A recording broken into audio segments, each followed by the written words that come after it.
the cerebral assassin, the man that checks your pedigree. It's time to play the game.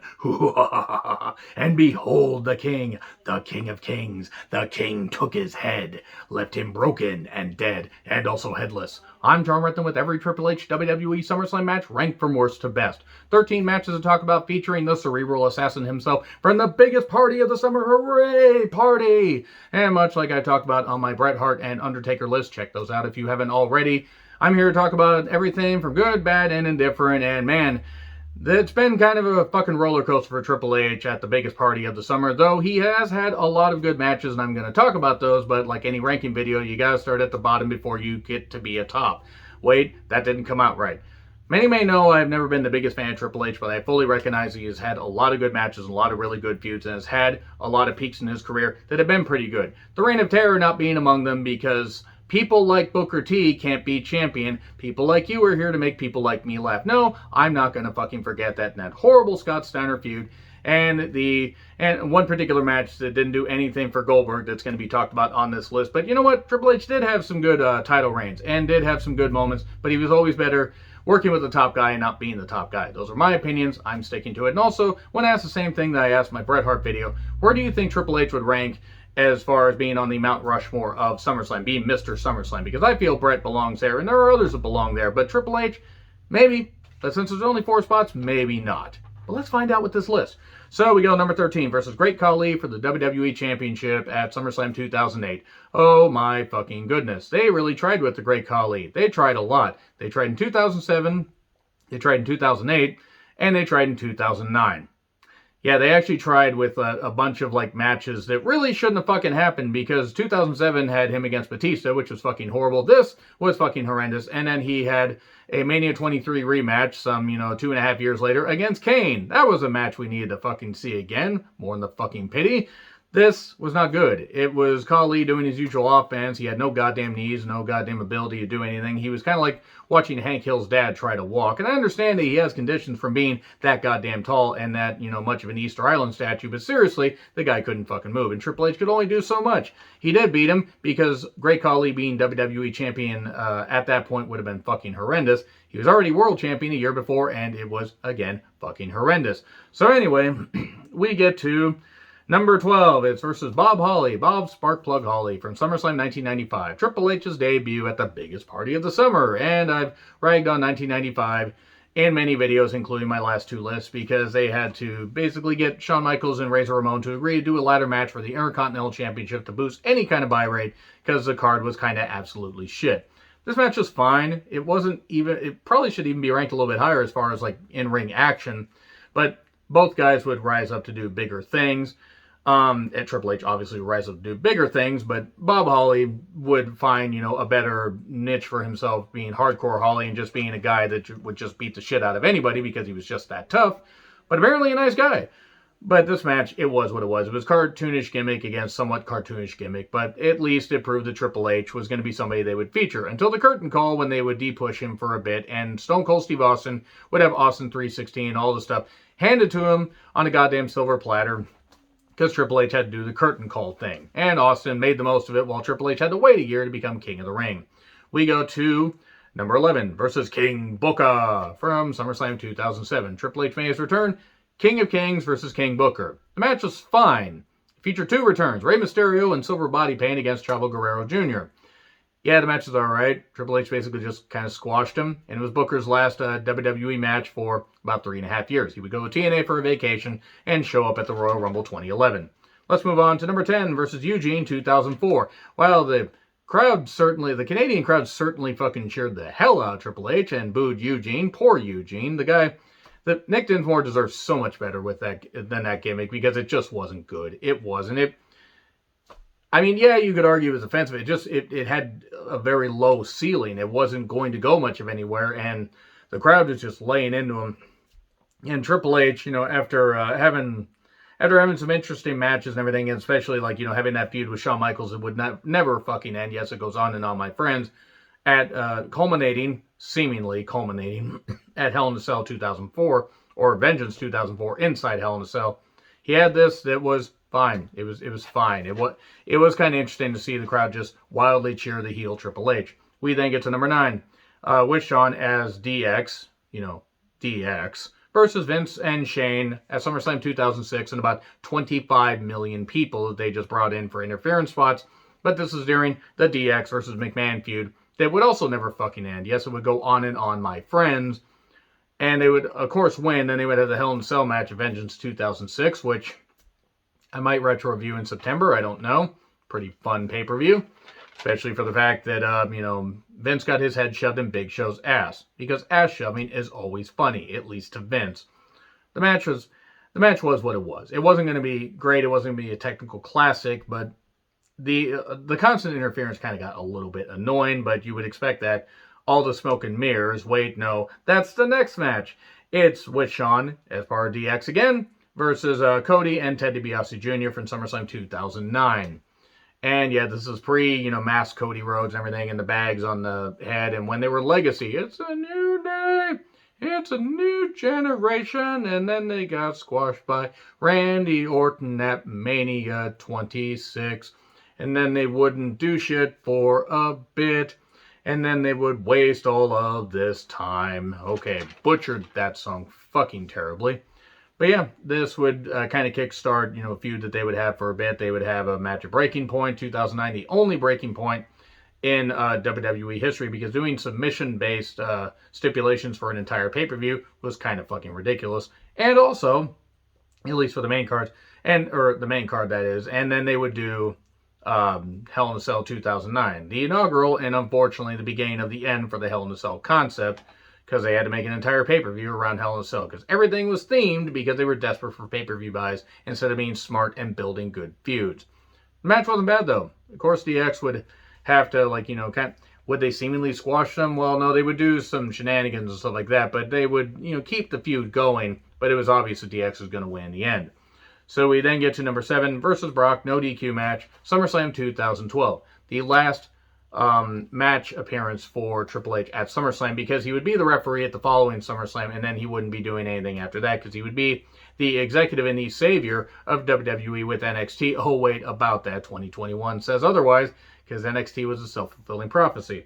Anyway, he did take on Brock in the Perfect Storm match, and it was fine, but also this shouldn't have been the main event, at all. There was just no reason for that. I get why as far as star power and everything, but it just did not deliver. I would have argued Big Show, Cena, and Punk should have been the main event, because 1, it was the WWE Championship, and 2, it was a better match. They really tried with Brock just beating down Triple H's arm and eventually getting the Kimura on and everything, and Triple H apologizing he couldn't take down Brock Lesnar, but then he would take him down and beat him at Mania 29, to cement the fact that this feud would not fucking end until Extreme Rules 2013, when they would have a cage match and then Brock would beat him. Even though they could have not done the bullshit stipulation at Mania 29, had Brock beat him 3 straight times in a row. But whatever. So we get to number 6.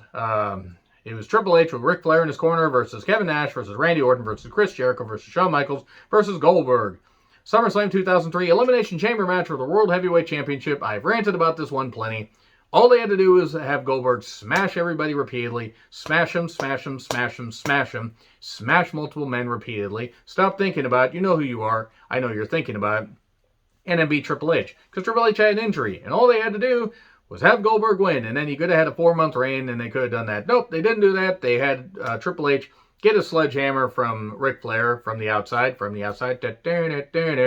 and hit Goldberg in the head, and then he would pin him, and then they would have the match at Unforgiven 2003 when everything was totally cooled off, and Goldberg would win, have a meh title reign, it wouldn't mean anything, and that was it. And it was just, it was a great chamber match until that finish. That's the only reason actually why it's not ranked in the top 5. Because if Goldberg had won, it actually probably would have been ranked a little bit higher. But this was a pretty damn big chamber match and a pretty big deal. And the crowd was really chanting for Goldberg. And he did some really good shit there. He was demolishing everybody. It was some good stuff. And one of the last good things that Goldberg did in his initial WWE run. In fact, I would argue it was pretty much the last good thing that he did in his WWE run. So we have gotten all the way to number 5 versus Mankind versus Stone Cold WWE Championship Triple Threat at SummerSlam 1999. Fun fact, this was supposed to be China versus Stone Cold Steve Austin. They got as far as having China win a number 1 contenders match, and oh my god, China's going to actually win. Nope, they took her out of it. It would have been interesting to see if China had become the first ever woman to become WWE champion. And I hate to say it, but given the amount, and I only hate to say it just because of how they displayed a lot of the women, nothing against China, China would have been about the only believable one at this time. And pretty much for a number of years because of how they presented her. And you can check out my review of the China documentary that was on Vice. It was a goddamn mess, and I hope her manager has the most miserable goddamn time and ends up in jail for being a piece of shit, garbage human being that he is. But anyway, they were actually going to have China versus Stone Cold Steve Austin. They could have put Triple H in there, could have put Mankind in there, and they could have had that. But no, they took China out, and she got a feud with Jeff Jarrett because that's exactly what we need to see. And so it was Mankind versus Stone Cold Steve Austin. It could have been Triple H versus Stone Cold, but Triple H, well, he wasn't exactly viewed favorably by Stone Cold, and Stone Cold said, put Mankind in there. I'll drop it to him. Mankind then dropped it to Triple H the next night. Hooray! Good match. Jesse Ventura was a special guest referee for what it was. Now, there was one funny moment where Austin got tangled up in the ropes, and his knee brace was like tangled up a bit and everything, and he was trying... Triple H had to help him, and they were both apparently trying not to laugh while this was going on, which, yes, is kind of funny. But the match had its moments, and Mankind winning certainly was shocking because I think everybody expected Triple H to win. Do you think, by the way, that China should have been included in this match and should have won the championship? Answers in the comments, please. So, number 4, versus The Rock for the Intercontinental Championship in a ladder match at SummerSlam 1998. SummerSlam 98, Madison Square Garden, was a pretty terrific show, despite the fact the oddities existed on the show. And that's nothing against the people in particular, but the gimmick was shit. Also, the Insane Clown Posse were there. Everybody come see the greatest show, unlike anything that you'll know. And they actually wrestled on some WCW pay-per-views. Because apparently, they just lost their rabbit-ass minds at that point, which actually makes sense, considering that Vince Russo was hired shortly after they had shown up in WCW.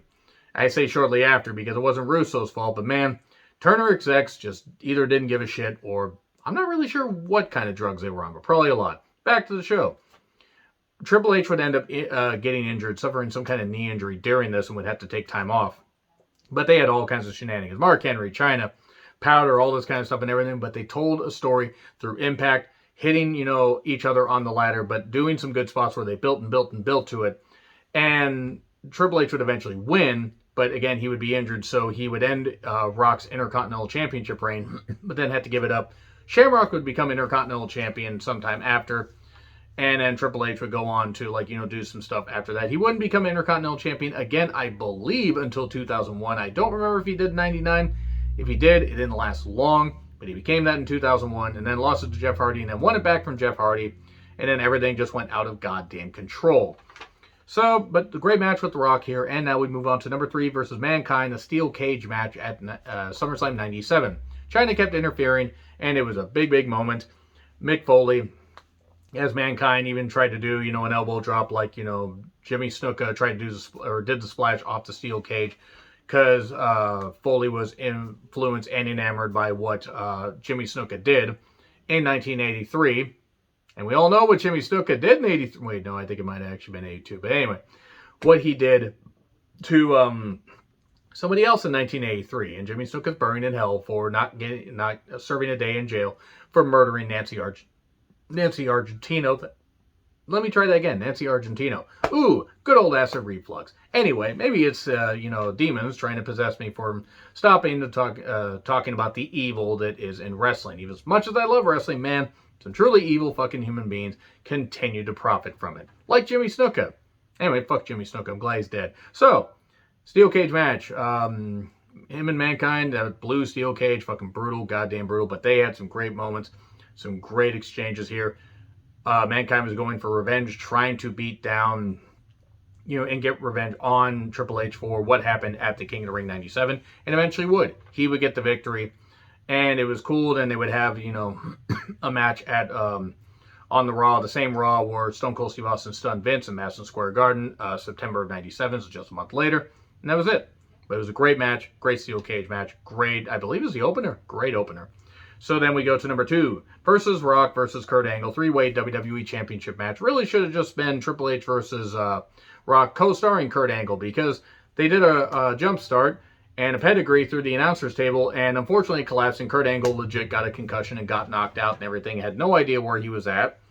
Hence why concussions, and testing for them, it's a lot better now than it was. And it was Rock and Triple H having their match, and then Kurt Angle would come out and do some spots, and probably have no idea where the fuck he was at. But it was a great triple threat, hard-hitting, fast-paced, really, even with the stuff with Kurt Angle, Rock and Triple H got them back into it, and they always had a great series of matches, whether 98, 99, 2000, not 99, 2000, get the cool shoe shine. Anyway, man, I think I butchered that Gorilla song. They did. Really good action here. And Kurt Angle did do his spots as best he could, but it was a terrific WWE Championship match. Ended hot, ended with Rock retaining, and it was just really terrific stuff. We didn't get something like we did at King of the Ring 2000, where Shane McMahon just got absolutely chokeslammed and demolished by Undertaker just being swung and just the crowd just roaring like, we're happy that Shane basically got broken in half right there. It was just hilarious. And then we get to number 1 versus Shawn Michaels, unsanctioned match, non-sanctioned match, whatever it is. No sanctions allowed. No, it says no sanctions. We're allowed to have one. But anyway, from SummerSlam 2002. I mean, it was Shawn Michaels' comeback match. Triple H said, because him and Shawn had repaired their friendship and everything, because Shawn got clean and, found religion and everything, so he traded one addiction for another bullshit addiction. That's my opinion. I'm sticking to it, but hey, Shawn is clean and has a happy family life and everything. And also can keep one eye on one area and one eye on another area. So anyway, moving on from that, Shawn Michaels was having his comeback match. He wanted to face Triple H. And Triple H even said to, I believe, Shawn's mother, I promise you he will not be hurt. I will take care of him. And he did. And Triple H is a professional. He doesn't hurt people. I mean, he could. The pedigree, that bump by Marty Garner, which was his fault, by the way, how he took it. But Triple H is a professional. Always took care of his opponents and everything. Even sacrificing his own body, the torn quads and everything, and the other injuries. Him and Shawn had a great goddamn match. Triple H beat Shawn up for a bit. Quite a bit. And then Shawn came back and everything. And it was like a tale of two shows, or a tale of two matches, because you had Shawn get a few shots and Triple H just focus on the back, and eventually beat the shit out of Shawn, just to the point where Shawn came back. Triple H was bleeding like crazy after a super kick spot, and they did some great action. It was really good stuff, and Shawn ended up winning. Triple H helping, bring Shawn back, and it was great stuff. So that's really all I got to say about that right there. So let me know your thoughts in the comments. Like, share, subscribe, Twitter handle in the description. I'm John Retlin. I'll see you soon.